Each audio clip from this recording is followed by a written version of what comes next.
This is all the accessories for the insertion loss and the insertion loss test station. You see here, it's the USB cables. Yeah, these are the adapters with this port. Yeah, testing adapters. Those two collaboration patch cord. This is the working mode. It shows different display. You can choose the one you like.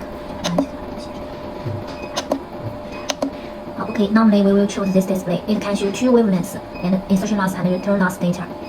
Then we will tell to the model menu. It's different menu.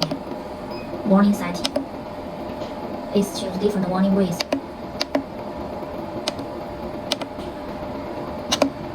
Two insertion loss threshold. It shows the different wavelengths and the standard you want to show.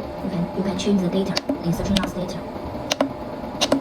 3 return loss data. You can set the standard.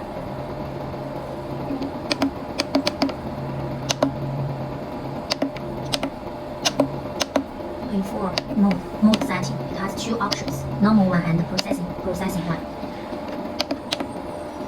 5 is the fiber length. It's very important. You have to know the testing cable's length to choose the suitable cable length to make sure the accurate return loss data. 6 backlights, you can choose it based on your wish. Yeah, 7 language. Okay, now we will show you how to test the cables. 现在看一下，剪辑一下啊。 First, 这里有个 K 键，这里有个 K 键，K 键来介绍。 plug in the collaboration cable to the laser source. Now what we do is to zero, and normally we will choose this display. It will show two wavelengths and insertion loss and return loss in one display. And then plug in the testing cable to the laser source, and then the other side to the detector. Now we need to zero the cable. Zero this cable first. Press the right button. Yeah, you can see insertion loss is 0. Now the cable has been zeroed. Okay, now we will test this cable. 这边呢是背侧线。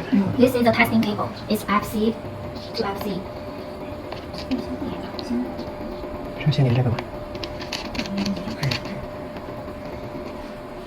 And you use a FC adapter to connecting the collaboration cable and the testing cable. Now you can see the insertion loss and the return loss. Insertion loss and under two different wavelengths, and return loss and two different wavelengths. So for this machine, you can test the return loss without wiping the cable. It's very convenient.